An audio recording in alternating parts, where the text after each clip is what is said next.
video games are for nerds. But that doesn't mean we can't talk about them.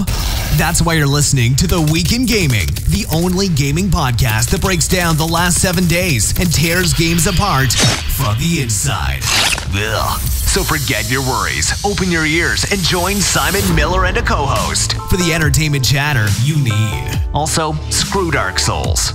Hello, my name is Simon Miller, and welcome to The Week in Gaming, the only flipping podcast you need when it comes to games. Unless there's another one you like to listen to, and then you can listen to that as well.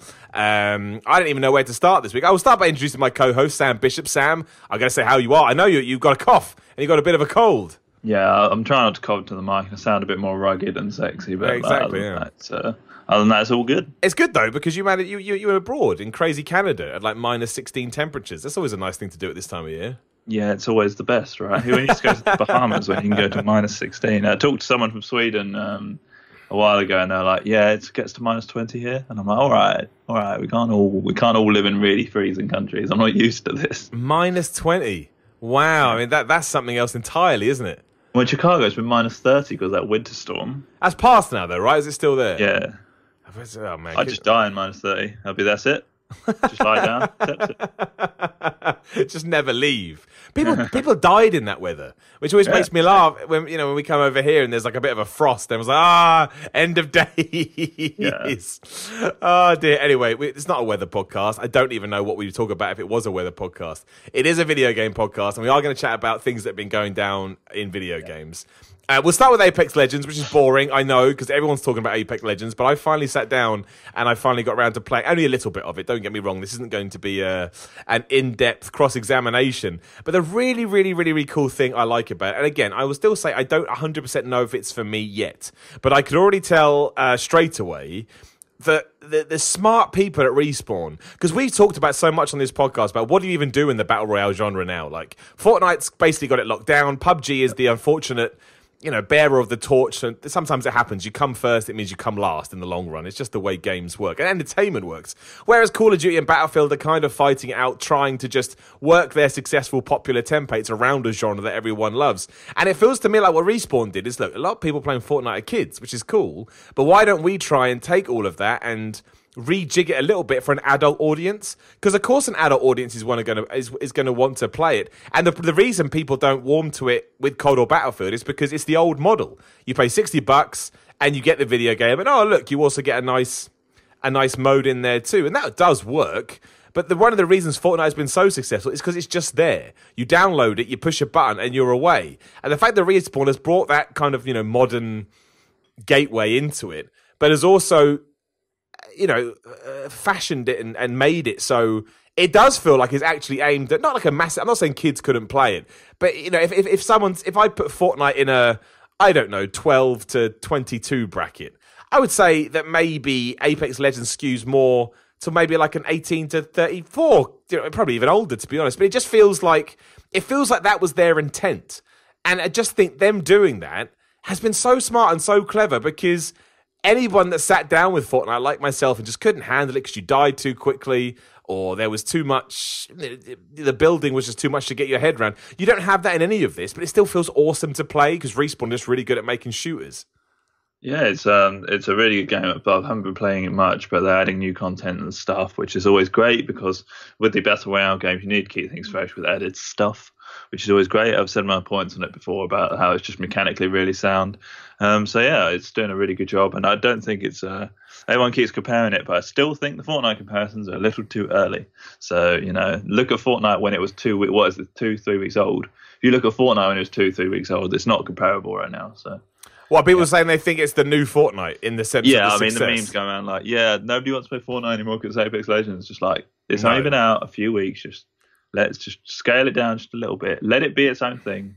Just see where it goes. Yeah. And maybe a year from now we can see, okay, it was like Fortnite and stuff. Yeah, that's ridiculous. I don't agree. I don't agree with that. I mean, you just don't know, do you? You don't know. Like, it would be great if it could, because I think competition breeds success. Competition breeds creativity, and it keeps people on their toes. But it doesn't. You don't. Apex Legends could die out in 6 weeks before we know. People could play it and go, that's okay, and then and then back off. I hope it does reach that level of success. Of course I do. But no. And also, I think Fortnite is so big. This is what people used to say about Call of Duty. You know, Call of Duty's going to die, and Call of Duty this and Call of Duty that. No. You know, if anything, Call of Duty's really smart and stays ahead of the curve to the point it's probably taking on new generations with every game.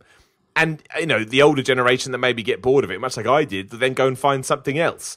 And that, to me, is probably what Fortnite's going to be for some time. Like, 200 million players is massive. I mean, look how long it took for World of Warcraft to start going on a downward trend. And I know it's got a different business model to that, but it's only really now where people don't talk about it in the same terms that they used to. And I don't know what, I'm going to try and find this out. I don't know what the World of Warcraft player base is now, but I bet when you hear it, you're still like, that's pretty good.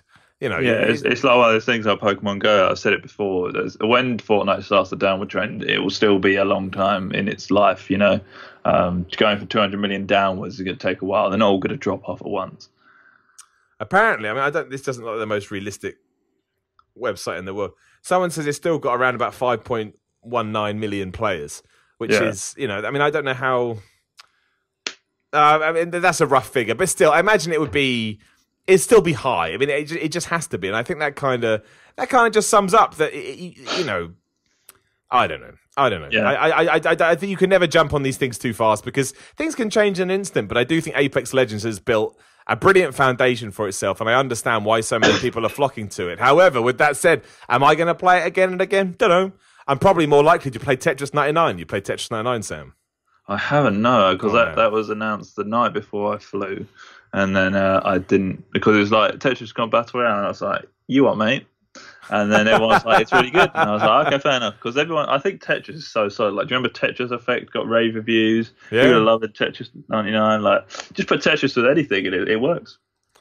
I like the idea so much that I went and bought a Nintendo subscription thing, whatever the hell they call it. I mean, it's dirt cheap anyway. It's like, what, 20 quid for the year? Yeah. But more important than that, I don't regret it for a second. That game is excellent. And at the moment, it's probably on course to be my favourite game of the year. There's a few little tidbits you need to look up about how to aim at people, or you'll understand when you play it. It could probably explain itself a little bit better because I think they rely on the fact that everyone knows how to play Tetris. But obviously, it has brought a few other things in. But it's just multiplayer Tetris. Do you know what I mean? And you can choose where you send your lines. But because Tetris is technically the best game ever made, as it never ages, and because you've taken this idea, which, as we've discussed, everybody does love, it's just brilliant. And it's just so addictive. And it's just such a good idea. It's such a good idea that I don't know why I was even remotely surprised when they mentioned it. Because now that I've been playing, I'm like, of course this worked. Tetris can somehow work in any environment, and the fact that Nintendo was so smart to upgrade it in this way to keep it relevant in 2019 kind of sums up why they're so good. What an absolute, just brilliant idea. It just shows how good the core concept of Tetris is, that what, an 80 something, and now it's still relevant. It's still part of, people love it. I was playing on my phone, people play it VR, people play it on the PS4, people play it on the Switch. It's such a good core game. Oh, it's great. It's absolutely great. And yeah, if you haven't seen it, I would absolutely go watch it. Just go watch it. Go play it. I love it. And it's my favorite Battle Royale game. Hands down. Absolutely hands down, which makes no sense. But that's what Nintendo does. And the other thing I wanted to talk to you about is you said you went back to Rainbow Six. Yes. Which is very interesting. Now, I always liked the concept of that game, but never really got into it. Firstly, what made you go? What made you go back to it? But I was just seeing the Operation Burnt Horizon, which is a new years of content. That's just been revealed, and it was like, those things where like you put down a game for a while, but you hear a new update comes, and you're like, oh yeah, shit, that exists. Oh, I'm good. There, go again. So I'm doing that. I'm not a PC shooter guy, but the friends I have play on PC, and it's just really solid. Like I've said, mechanically solid a lot of times, like about Apex Legends and stuff. But this is so tight in the sense that the core concept is attackers assault a building, defenders defend that building. And it's just so well implemented because of the destruction, because of the tactics.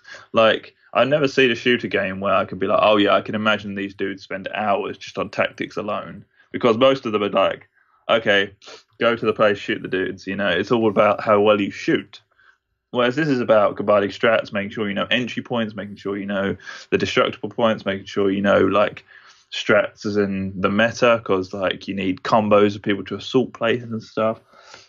It's just really fun. It's one of those games where it's sort of I'd describe it as a hardcore shooter, because if you go in like for Call of Duty expecting sort of like, oh, I'll pop in, maybe get a few kills, it'll be fun.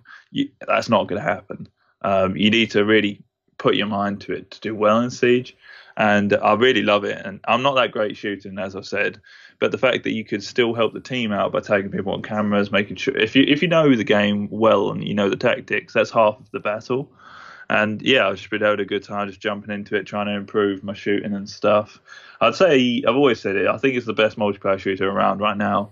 And yeah, I'd probably agree with that. Obviously, it's not for everyone. Like I've said, it's quite in-depth and tactical. And if you're into Call of Duty, like the fast-paced shooting, respawn and stuff, that's obviously not going to happen here. But yeah, really amazing game, and I'll be trying to get a little bit better at it.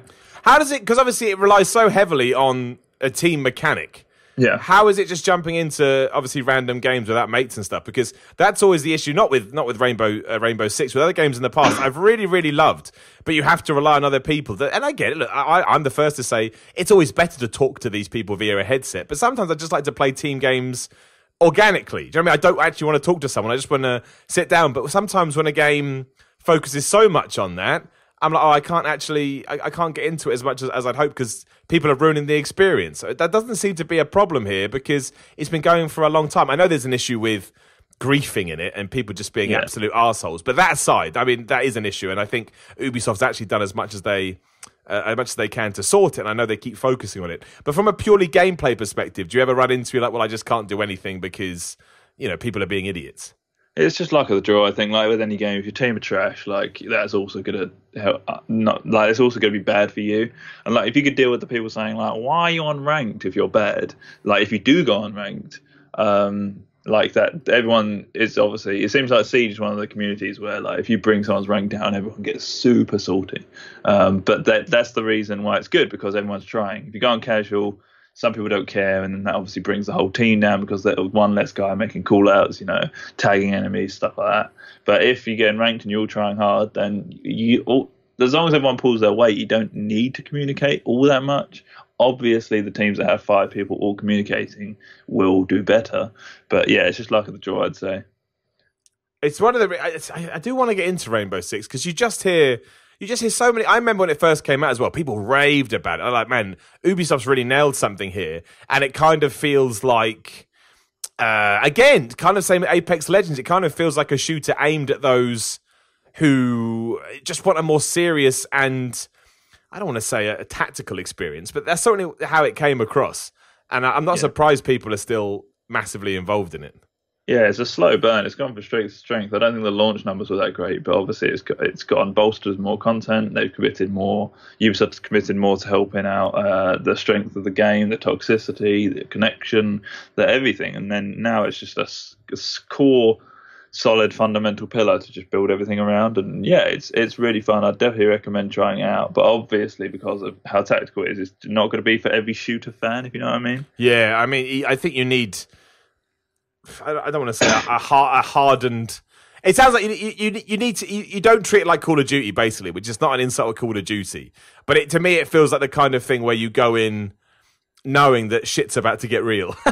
As silly as that sounds, it's like you don't muck around in Rainbow Six. It's got a very sort of niche but hardcore fan base, and they know what they like, they know what they don't like, and the game kind of lives up to that too. Like it's very serious, and like we want to replicate the kind of the idea of being in the SAS or something like that, or the SWATs and things like that. So yeah, I totally get it. Maybe that's one of the reasons I'm intimidated by it too, because usually I'm crap at video games and I'm going to be the guy dragging everybody else down. It's definitely a game you need to persevere with as well, because no matter who you are, you're going to go in and not know what to do, and not having that map knowledge will get you killed, and that's fine, because just learn it, and then that's half of the fun, learning how to best approach each situation and each map. I still remember the first online game I ever played was on the PS2, or at least one of them, was on the PS2, and it was SOCOM 2. Do you remember SOCOM 2? Yeah, SOCOM, man. And that's SOCOM Navy SEALs. That's right, yeah. And you had to buy one of those weird adapters that cost millions of pounds to snap on the back of your PlayStation 2. Yeah. And just to sum up how I say how far we've come, maybe for all the wrong reasons. I remember some guy, I can't remember, maybe I was speaking on a headset as well. I must have been, I don't remember specifically. But I remember some guy ran up to me and said, "Oh, have you never played before?" And I said, "No." I said, "I'll show you how everything works." And literally spent me half an hour explaining what to do, gave me tips and tactics. I was like, imagine, I mean, it couldn't happen today anyway because the servers are so crowded, you wouldn't get that kind of space to do it. Yeah. But the fact that somebody went out of their way to teach me SOCOM 2, I was like, that is ludicrous. That is absolutely ludicrous. Never happened now. Never happened now. But and now, my point being is that SOCOM 2 was actually is a very similar experience to that. But you won't have the opportunity to. Can you play bots in it? You can, can't you? I actually don't know if you can play bots in the multiplayer mode. There's a game called Terrorist Hunt, which is on Vegas and Vegas 2. But the AI is so bad, it's sort of like a training mode. Well, I think it's intended to be a training mode. I don't think people want to go in there for the Terrorist Hunt experience. I think they want people to go in there and then go straight into online, which is what everyone comes for. If they did a real Terrorist Hunt mode that sort of had a bit more meat to it, I would really love that. But everyone's there for the 5v5 tactical, right? So I'd say it's weird. That's the one Ubisoft game that it has more interest to me than the other ones. Like Assassin's Creed, I've talked about that before. Division is not my thing. Ghost Recon, I used to kind of love when it was more streamlined. Don't necessarily like the semi-open world experience, well, or pure open world. That Ghost Recon. Far Cry, played too much of Far Cry 3, wore me out of it. And it's kind of weird because then Rainbow Six comes along and it doesn't follow that Ubisoft model at all. It's like this really, again, like you said, it's really cool, niche, very focused shooting game aimed at a very specific audience, which is, most of the games are everyman games. Like, let's try and work in all these little things that people like. And I find that nuts. That you can have such disparity. But, from this studio that usually, I don't want to say they're like a production line. I think that's quite unfair. But I understand the argument, right? It's like we just change the setting, we change the environment, but we'll try and work in all these ideas too. And look, Ubisoft are incredibly successful. But I find it nuts that just outside of that is this Rainbow Six game that people rant and rave about. And you don't really hear a bad word, again, other than the fucking idiots that have to say offensive things all the time. Yeah, that happens on every game they don't. So. What? If I went into Call of Duty game chat, which I never do, I'm sure I'd get that. So. I don't know why it was such a big deal in Rainbow Six. Maybe just because they actually took a stand and said we're going to try and build algorithms to fight back, and as soon as you do that, you shine a spotlight on it. But another thing is that there's team killing in the game, and as soon as that becomes a problem, that becomes a real big problem. Yeah, you're right. Friendly fire. Yeah. I'm talking of Ubisoft. Have you played any of Far Cry New Dawn? Or seen anything about Far Cry? I've not played any of the 4 big releases from last week, actually. I wanted to play New Dawn, but it's one of those things. I've not completed 5. I'll sort of get around to that first. There's no urgency about it, basically. I don't. It's just funny. It's kind of come and gone without any real buzz. If I'm completely honest. So yeah, I've not really heard anyone talk about it because it's like I've been sort of sporadically dipping in and out of the channels that I hear stuff through because obviously I've been away. But I heard people talking about Anthem a lot, but not really any of the big games. Metro sort of released, and I knew that was but I don't think that would be too harsh to say that was the biggest game of last Friday. Not heard anyone talk about Jump Force. And then there was another one, but I can't remember. Crackdown 3, yes. I heard people talk about that. A lot of people will come to its defense, I think. I think a lot of people took the lukewarm reception to be an absolute battering, but I don't think it was battered. I think it just sort of achieved what everyone thought it would, and some people were just coming to its defense. But yeah, to answer your question in a very roundabout way, New Dawn, not played it. Well, as far as I could work out, Far Cry New Dawn kind of came and went. Jump Force is a middling game aimed at a specific market. Crackdown 3 sold to the people it was always going to sell, but obviously did not do very well at all in terms of, I'm sure, what Microsoft would have hoped it would have done. And I don't think we'll see a Crackdown 4 anytime soon, if ever. And Metro, I read really pretty good reviews. But again, I've also played Metro games before after reading good reviews. And, it's not my game. I compare it to Red Dead Redemption in the sense that I think in terms of a technical and just the approach of it all, I think it is brilliant, but it's just not a game that appeals to me. It just lacks, I mean, this is the whole point, right? I know I sound silly saying this, but it lacks a little bit of light at the end of the tunnel. Do you know what I mean? It's very, very, very serious and very, very dark, and it wants to be that way, but it just wears me out a little bit. I need a little bit of sunshine. Yeah, I've not tried any of the Metro games. I really should. They are good, and again, following on the Rainbow Six kick, again, they know their market very, very well, and they have created something that feels utterly unique. It's just not the type of shooting game that I want to play. Yeah. That's not a critique of that at all. Like, there's a reason we've got to the third in the franchise, and I imagine it sells well. And the only thing I want to know is how it sold on Epic Games Store. That's all I want to know. Yeah, I would love to know those figures. Yeah, but I don't think if we're going to hear it, it will be for a while. And one other thing I did want to talk about in terms of games we've been playing, I finally kind of got to the end of my Spider-Man journey, which obviously I took longer to play than anybody else in the world. I think almost a year, right? When did Spider-Man come out, or was it July it came out? Spider-Man, that was September. Okay, that's not too bad. That's not too not great, but and it's a really good game, and I understand that I'm not going to appreciate it as much as some people because, as we've talked about a lot, I'm a DC guy, I'm a Batman guy. Spider-Man was always alright, but I never really affiliated with him. It wasn't my dude as a kid, but I get it. Struggling teenager, you can relate, get it.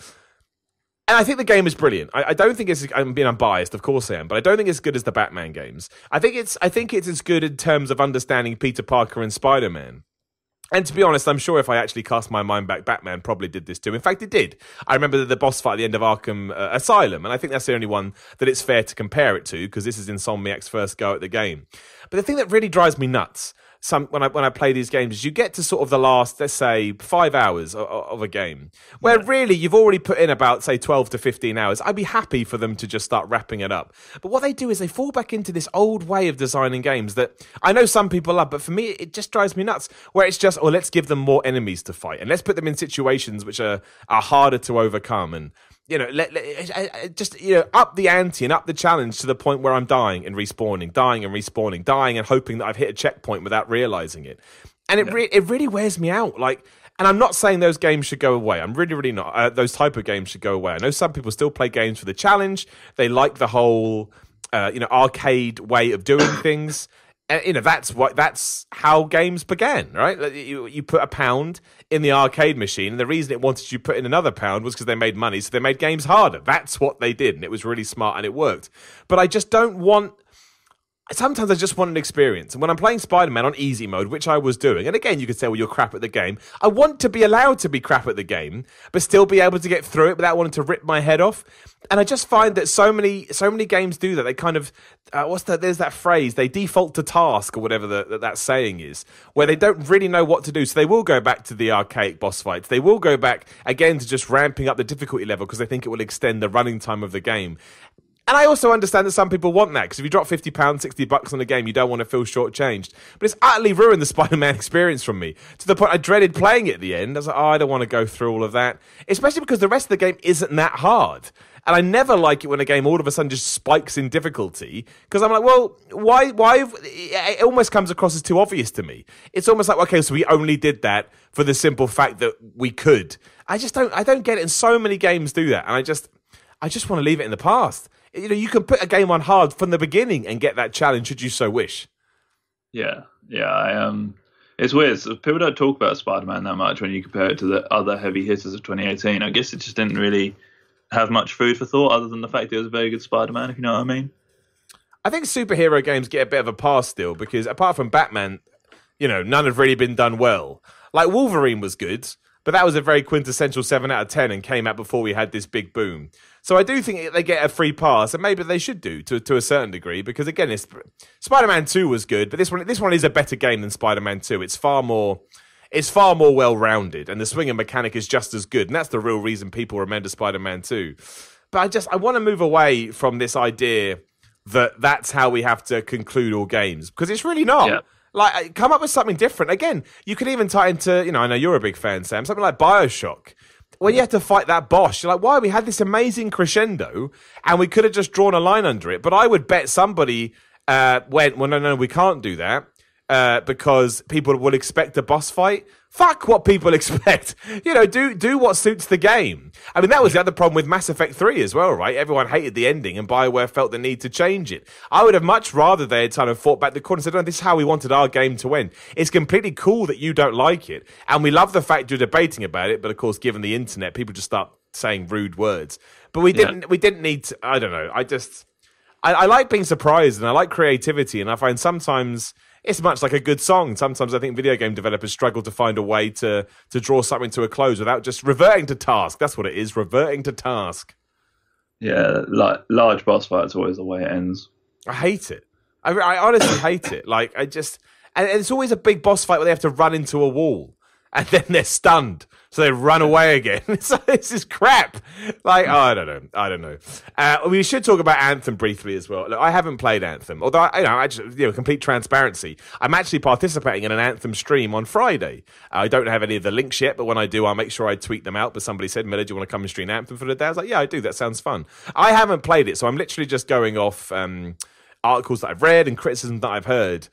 But Anthem, I was surprised by some of every single review or in progress review I've read has kind of said, the potential here is to be a great game, but right now you shouldn't play this game. Be that because of the bugs or because it just feels like, a video game by numbers. And that really surprised me coming from someone like BioWare. Like, regardless of what you think about Mass Effect Andromeda, it's still built on, the foundations of something fantastic.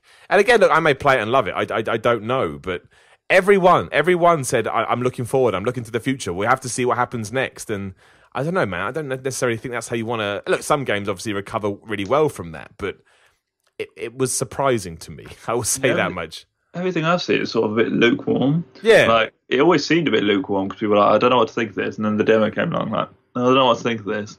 And now people playing the full game, like, I don't know what to think of this. And it's just strange because I think it just sort of played out exactly how people thought it would, It doesn't feel that BioWare-y is what I've heard. It's got these things to iron out and stuff. And it's obviously a game as a service, so the future should be fine. But it's just, you got to think, if this doesn't do the numbers, then I don't know what's going to happen to BioWare. I don't like to think about what's going to... Usually I'm not too attached to developers. Obviously, I don't want to see people losing their jobs, but I don't really keep an eye on who's doing what. Like when Visceral closed, I didn't really have any strong thoughts on the matter, but BioWare seemed too big to have that fate. But if they go, it's going to be crazy. Especially because they got untold stories, Sam. You can't just kill off the Dragon Age series. What are people going to do? There's unwritten narratives yet to be told. Give it to EA. Yeah, see what they can do. I think BioWare will be all right. I think what did you describe as? You described it as a video game. What did you call it? I can't remember what you said now, but it's the perfect way to describe it. You're not going to remember, are you? Because I've just thrown that on you from nowhere. Yeah, literally just there. You had a term to describe BioWare. You said it sounds like a service. That's the word you use. That is such a good way to describe it. And I don't think I like these video games via service, or whatever you want to call it. It's...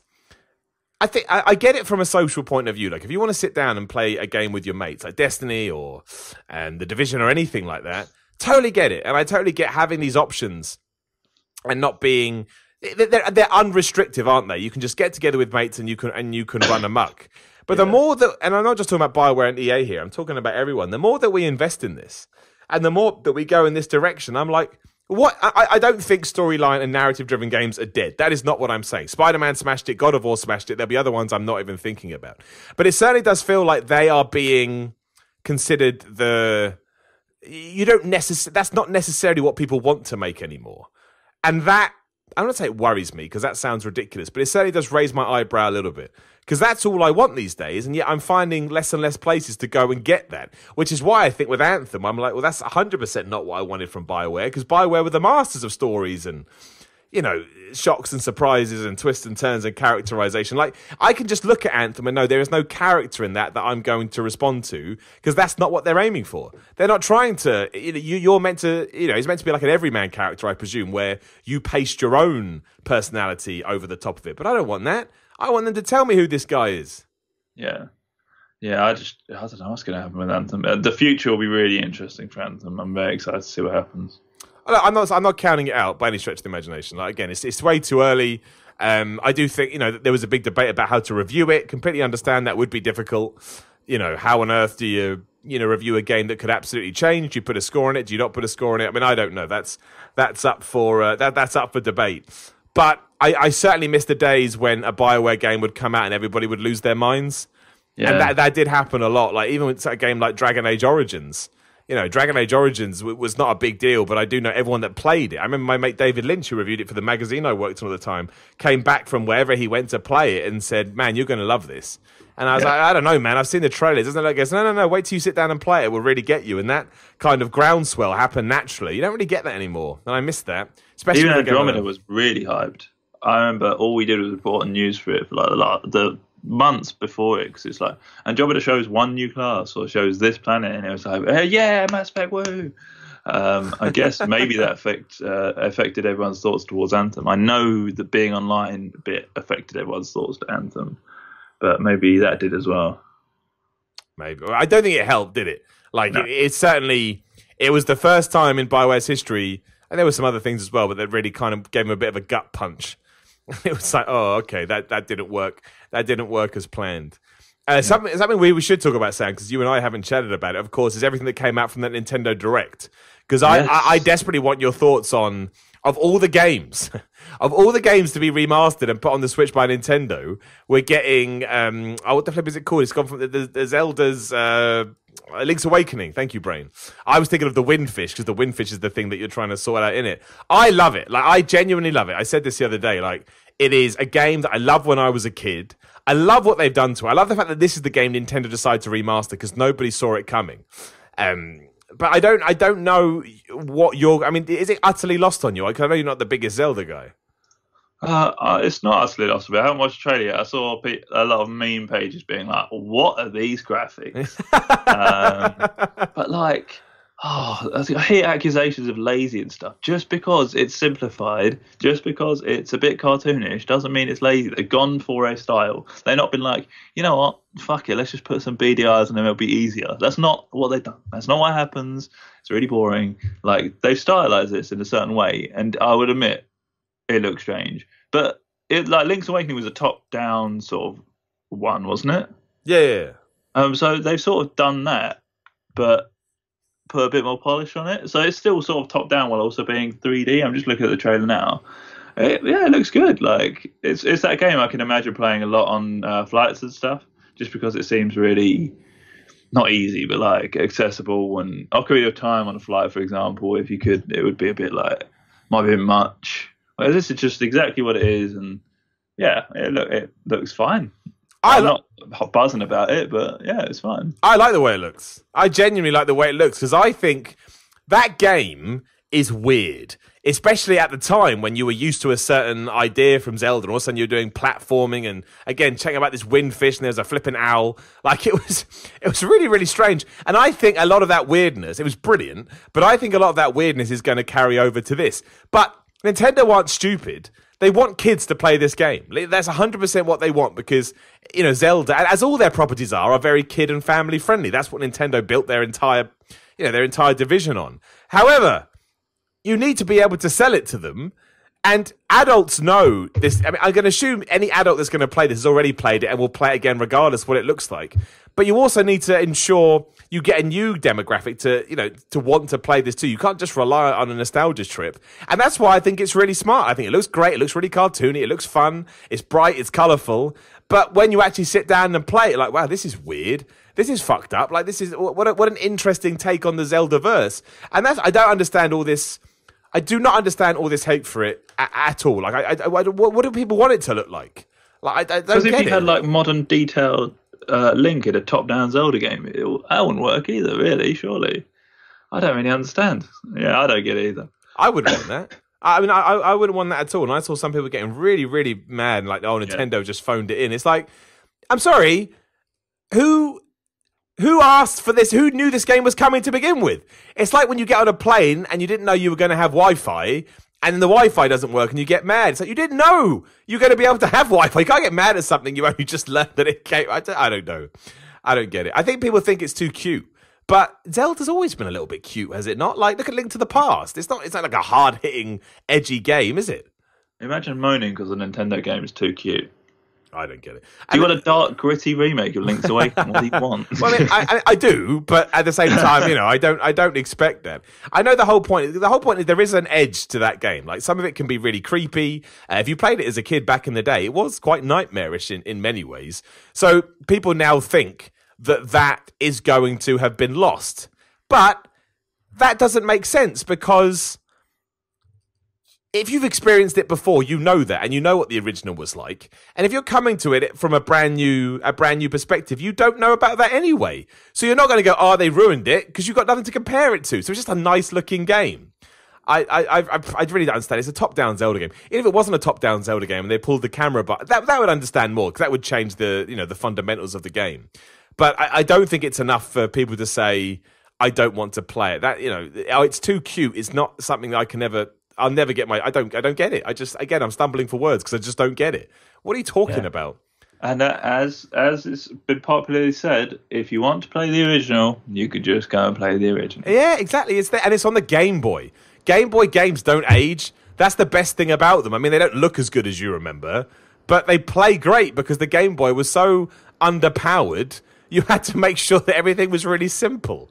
Yeah. I don't know. People are crazy. The other thing that came out from it was something we had mentioned was Super Mario Maker 2.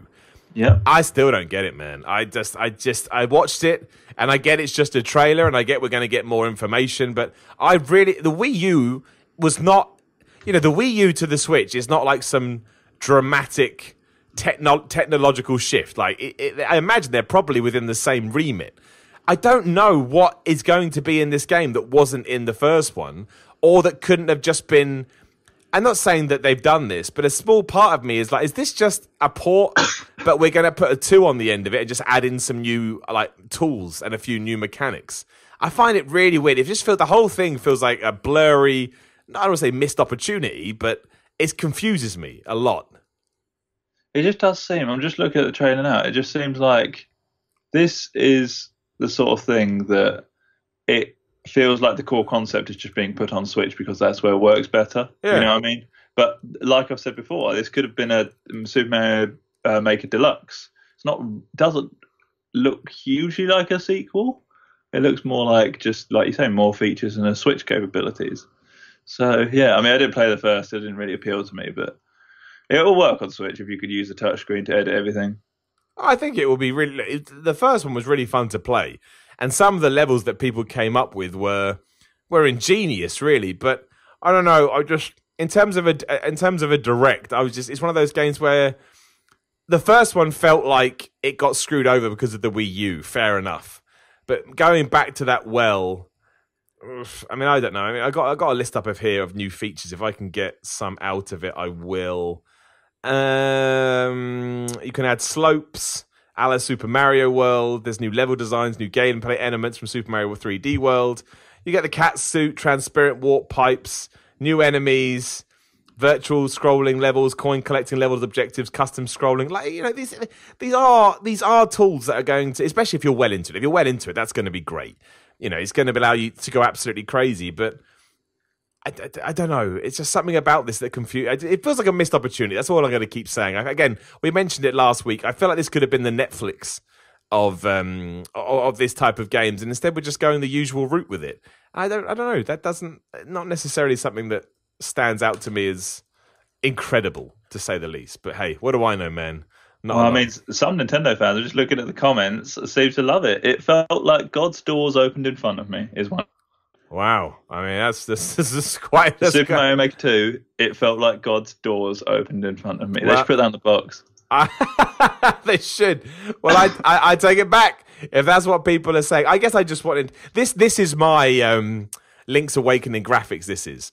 I just feel like there's something else could have happened here. But maybe it's just not for me. Like, I said this, same with Little Big Planet, same with Dreams, same with this. I just don't want to make video games. I've learnt this. I want people to make good video games for me, and I will happily play them and see where I end up.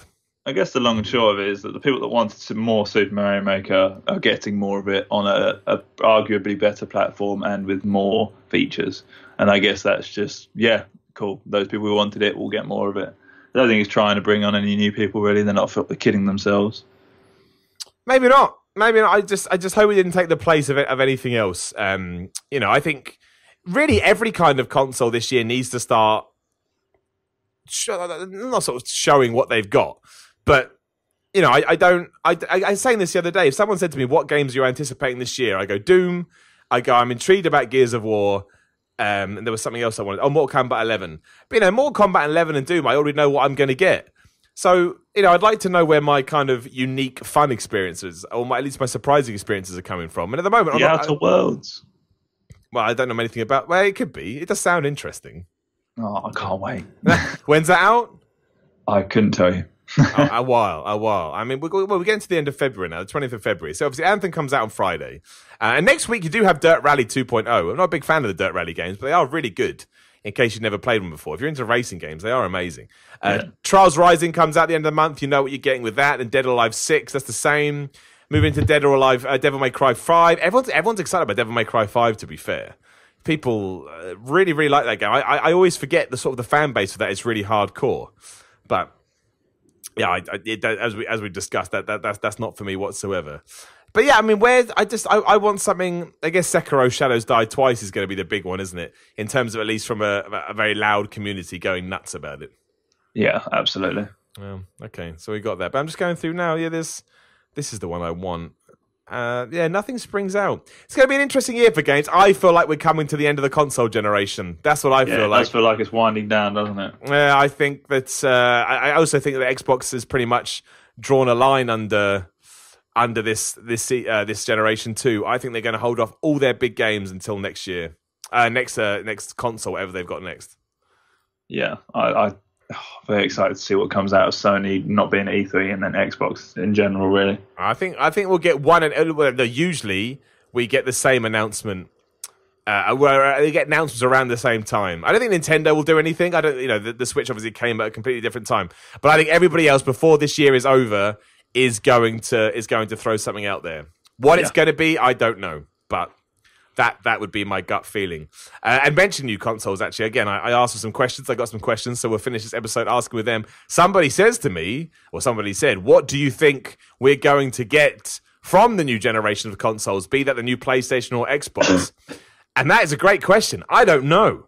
But again, I don't think there was a massive jump from Xbox 360 to Xbox One or PS3 for PS4, other than we've now got 4K, we've kind of mucked around with the back end, you can now do more with your device, it's probably a bit more streamlined, a bit more easier to use, don't really include the Xbox One in that because the dashboard makes no sense whatsoever.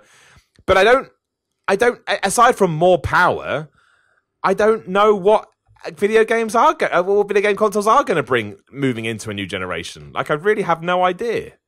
Yeah, I don't know either. Well, you already got 4K, so it's just like, where do we go? Because it's not going to compete with PC, I don't think, for a while. I don't think. Well, if you get 8K consoles, it's just a case of being like, no, we've got 12K consoles and so on and so forth until infinity. But like, yeah, it doesn't feel like there's a big jump that needs to be made. Like, I play my PS4 games now, and I'm not like, ugh, you know what I mean? Everything still looks amazing, everything still goes amazing. I think it would just be an incremental change, and then the PS5 will then have backwards compatibility for the PS4, and then vice versa. Because you're not going to want to cut off people who want to play, like I've said before, like God of War and Spider-Man and stuff, because that will look really good on the new consoles. But yeah, I don't really know, like you say.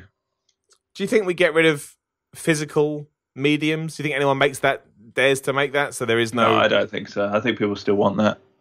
Even if the digital is more convenient, I think people still want the fact that they could still trade in games, they could still collect games, they could still do all that. I think that's always going to be there.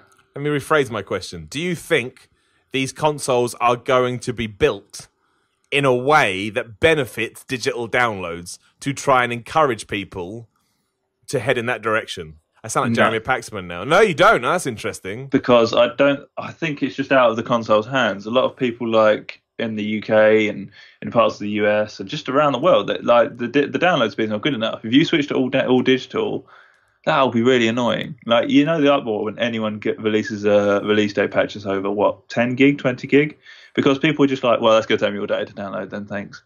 And if you're like, oh yeah, everything's digital now, you can't get it on release day because you won't be able to download it. And some people, apparently, I'm not sure how many people play without their console connected to the internet. And I don't know how many people that is these days. But it's the internet around the world just isn't good enough to be all digital, in my opinion. I think building a console around that would just be annoying for everyone, really. A lot of people that have high-speed internet would be like, okay, whatever. But then you're thinking the new generation of consoles will need new generations of hard drives and stuff. And Red Dead Redemption alone was 100 gig. Call of Duty Infinite with Modern Warfare, that was 100 gig. And that's 200 gig right now, and essentially 2 and a bit games. So you're going to need like massive terabyte hard drives, which are probably more expensive to produce and stuff. So there's a whole lot of things to consider, and I just don't think digital is the way to go. There you go. That's summed up by Sam Bishop. I hope they do start doing it, but you are right. Like sometimes I have to tether off my phone these days because my upload is so shite. I mean, that kind of sums. I know upload doesn't really tie into that, but still, that's pretty bad, isn't it? Like, that's not what we're going for here. Another thing is, I don't know how much storage a Blu-ray disc have. What if we get to the point where games are so big that they can't fit on a Blu-ray disc? Is there any other disc available? Like, no, I mean, yeah, there's another thing to consider. So we have to start going to Blu-rays like Red Dead. We have to start doing that. This is the thing, like man. Final Fantasy VII on yeah, PS4. well, yeah. I don't know. That's the thing. Where's the line when you say with the technology's too much? Like, I don't know. Yeah. Oh dear, it's very strange. Right, where are we going to go? This is. I don't really answer this one. Randiness. Which Resident Evil game is your favourite versus your least favourite? Well, controversially, my favourite is Resident Evil 5, which I know is a bad call. I don't know what I wouldn't say there's a least favourite. I haven't played enough of them. Do you have any, Sam, specific ones? I really love 4 and 7, but choosing between them is just really hard. I think 7 probably. Although to be fair, 4 is solid all the way through, and 7 lets itself down in the end. I'm gonna go with 4 because that's the least controversial, but 7 is still very much up there. 7 is good. Resident Evil, the 2 remake is really good as well. Really good. Yeah, I've not played that yet. Oh man, it's an absolute template in how to remake your video games in 2019. And it really does deserve all the praise. It really does. Eric Vasquez, what's the hardest video game you've ever played? Kevin Keegan's Soccer Manager on the SNES was really hard, to the point that I remember I hired it from Bradgers Hill Post Office. That's how old school we're talking here. Or news agents, I should say, but it was also a post office. And the guy even said to my mum, he doesn't want this, it's too hard. And I was like, whatever, I'll do it. And then within an hour, I was in tears. This is how young I was, going, I can't play it, take it back. And I took it back and I changed it. I can't remember what I changed it for. Otherwise, I mean, I guess Dark Souls or Ikaruga, something like, I mean, all the standard ones, you know, they have a reputation for a reason. It's one of the reasons I hate them, because I never want to play a game that hard because I'm never any good. But I can't think of anything else outside of that.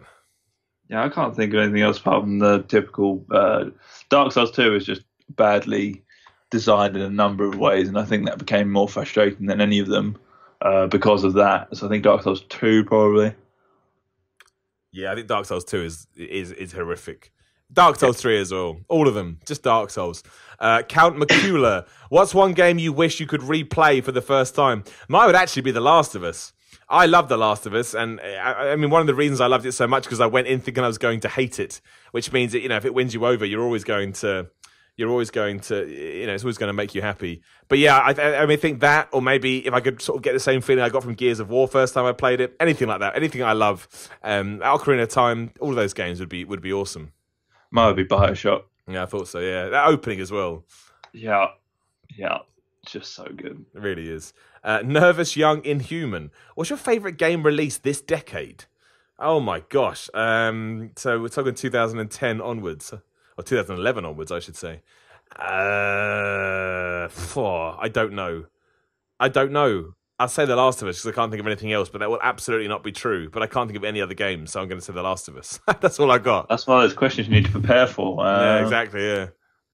That's really hard. So I'm going to say Skate 3. Are you a Left 4 Dead fan? And if so, should there be a third? I think Left 4 Dead is one of the best games ever made, especially the best zombie game ever made. And I think what Valve created with their whole director system and the way it seemed to be able to adapt to the way you played was so ahead of its time that I absolutely do think there should be a Left 4 Dead 3, but I also think we're never going to get it because we know why. That's just what happens with those guys. But yes, I think it's absolutely brilliant video game. Yeah, I think you should have another one. I would be happy if they just lifted it like Left 4 Dead 1 and 2 collection, £30, onto the PS4, don't do anything with it, that's fine. You can play online with your friends. I'd be like, that's brilliant, thank you. 100%. That's all you need. And then, yeah, Left 4 Dead 3 would be great. You could have, you got games like World War Z pushing the amount of zombies you can have on the screen now. So, yeah, I think that'd be great. But relying on Valve to make a video game just is not wise. So I don't think we're going to see it. No, which sucks. I agree, though. It's brilliant. Tiago Almeida. All right, we've got like a quick fire round. PES or FIFA? Well, FIFA. Yeah, mine's FIFA, yeah. Battlefield or COD? COD. Mine would be COD too. Mortal Kombat, Street Fighter. I hate to Not say played it. either. Yeah, mine would be Street Fighter, which is interesting because PlayStation or Xbox, don't care. Nintendo. PlayStation. Nintendo. Secret answer. Always Nintendo. Carlos Rodriguez. Any action RPGs you'd recommend? I love Skyrim and want something that recaptures that for me. Well, I guess Oblivion. I think Oblivion's better, personally. I think Oblivion's better, but you're not allowed to say that. Everyone throws their toys out the pram. I think people mistake the fact that they sort of... Skyrim had a bit more polish and had a bit more... It was modern, but it just didn't have the flavour of Oblivion. That's the point. That's why Oblivion was so good. I look back at Skyrim and I don't know... I can't remember any of the side quests because they were always just like, And... Oblivion, it's just got so much hits in there. It's just so memorable. It's so creative. It hasn't aged amazingly, but the people say that it's unplayable now. I just totally disagree. Because it's pretty much the same game as Skyrim, but just with a little less bells and whistles. I don't. I don't. I like all the same voices and all of that stuff. I think it gives it personality. I love that bit, and also it came along at the perfect time as well. It launching with the Xbox 360 was perfect. Yeah. That's just. And Dragon Age Inquisition would be a good recommendation as well.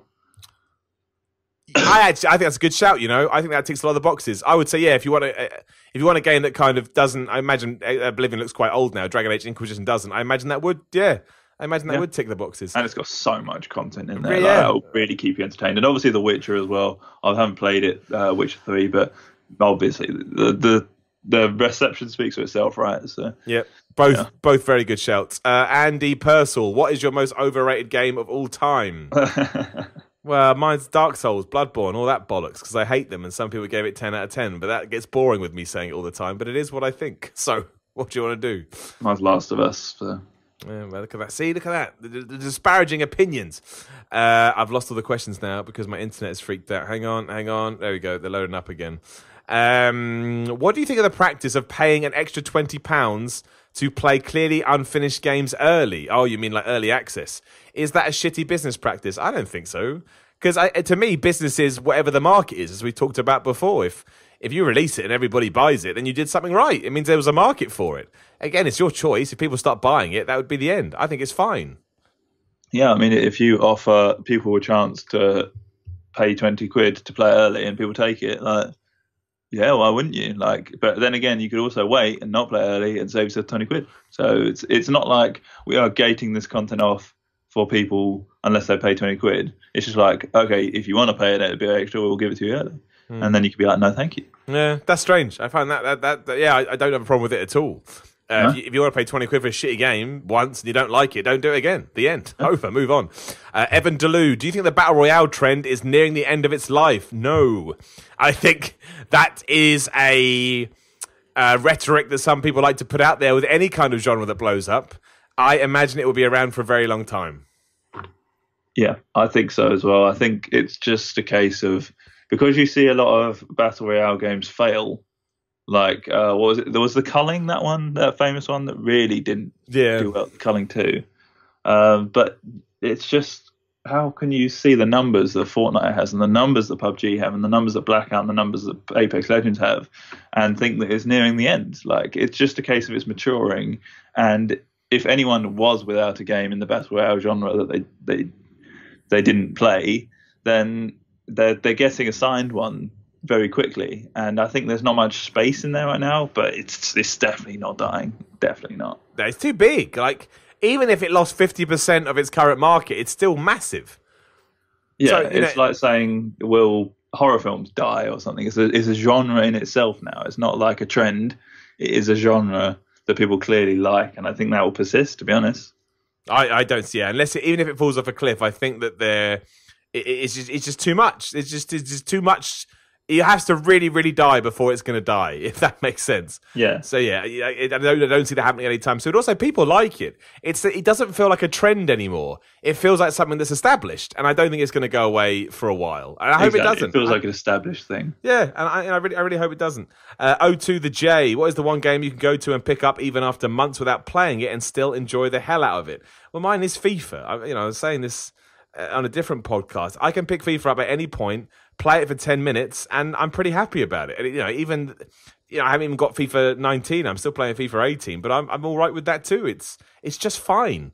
And it's always the same. It doesn't really change, and I find some kind of comfort in that, which probably makes me part of the problem. Yeah, mine's Skate. I haven't played it for about 3 years, and I can guarantee I remember how to do a 360 flip. Like, it's one of those games where the muscle memory is so strong. It's just so good. And go back, just skate around for a bit. That's another game they should port. Just get all of the trilogy, just put them on PS4. Don't do anything with them. There you go. But I don't know why they don't. I guess money, but still, it seems I crazy. don't know. I think maybe because the studio's not there, they might. There might be a bit of issue with getting all the files and stuff. I don't know. That's true. Rob James, when are we going to get a sandbox game based in London again, akin to GTA and The Getaway? I mean, I don't know. I don't know. I mean, I don't think The Getaway did well, which is probably why it shot that in the foot. I don't have an answer to that question. Maybe London isn't sexy enough. I don't think London is an interesting city for video games. You don't get an awful lot of video games in New York, let's not forget. And like the ones that have done well have been based on more open cities, like Los Angeles. Because like with Los Angeles, which is Los Santos and San Andreas and stuff, you've got the stuff aside from the city. If it was all an urban metropolis, it would get really boring trying to drive around in blocks and stuff. But the fact that it's got out like wilderness and stuff, that's what you need to complement the city as well. That's what makes it so good. And the large open world based in London's cramped streets wouldn't be as good as you think it is, I don't think. Yeah, and it only sold, I mean, the original Getaway sold 1 million copies. That does tie into people's thinking when it comes to this stuff. They will always look at what other people have done and then make a call. So I'm going to ask this question, and it'll be the last one, just because it makes me happy that we talked about it earlier. Thomas R. Edwards, how do you feel about difficulty settings? Do you get more out of a game if you play it on hard mode? No, and I want all games to start introducing like wuss mode, where I can't even die. That's what I want. That would make me really happy. Yeah, I get nothing out of it by trying again, because like I get no joy out of replaying the same content. A lot of people would disagree, but it's like if it's difficult in the sense that Dark Souls was. Actually, even then, I'm not too sure. But it's just the fact that dying and replaying the same content, it's not fun really for me. Like if it's a difficult puzzle and then I get that and then I move on, it's fine, yeah, whatever. But just replaying the same stuff over again just bores me. It just makes me really bitter. I don't mind being stuck on a puzzle. That's fine, because that's different. That's a brain teaser, right? And usually you can just go on the internet if you really want to figure it out. But that's different. That's like, again, that's a good hurdle to overcome. And at no point am I going to be kicked back to the start. Still frustrating, but having to go through a barrage of enemies over and over and over and over again makes me want to stop playing. And that can't be good. And I think another thing I'd love for developers to consider is just like when you die, make it quicker to get back in the game. When you have the death animation and then you died and then the check for just let me start off the boss again real quick so I can start again. That's not fun for me having to redo it all. Just make me start right back where I left off and try again immediately. Totally agree. And always just let me start where I died. Always. Oh, well. Yeah, we all sound so whiny. Like, why are games so hard? Oh, no, you can have hard games too, but give me the option. There's the option to have really hard games. Where's my option to be a big baby? Where's the baby mode? I want the baby mode. You can't have a go at me. I'm asking for it. I'm 100% saying that's what I want. Oh, dear. Right, okay. On that note, we will wrap this bad boy up. I don't know if we missed anything. I don't think so. Don't think anything's going to happen for a while, and then something will happen from nowhere, and it will blow everybody up. That's usually what happens in video games. In the meantime, make sure you come follow me on Twitter, Instagram at Simon316. Sam is there too at Sam Bishop, 3 P's and a 1. You can watch this on YouTube too at youtube.com/the-Report-Rules. Also by my Patreon, patreon.com/Simon316. I think that's everything. If you're on iTunes, give it 5 stars as well. That's always fun. Sam, thank you as always for your time, and I hope you get better soon. I can hear that cough is kicking your ass. Too much? Nah, not at all, man. But still, it's not fun, is it? Nobody wants to be ill. No. So get better soon. We will. We're going to take a break next week because I'm away. So you'll have to forgive me for that. But the week after, we'll be back and we'll be kicking ass. Thank you, man. I appreciate that. And anyway, that's it. We'll speak to you again in a couple of weeks. Go enjoy video games. They're really fun unless they're too hard.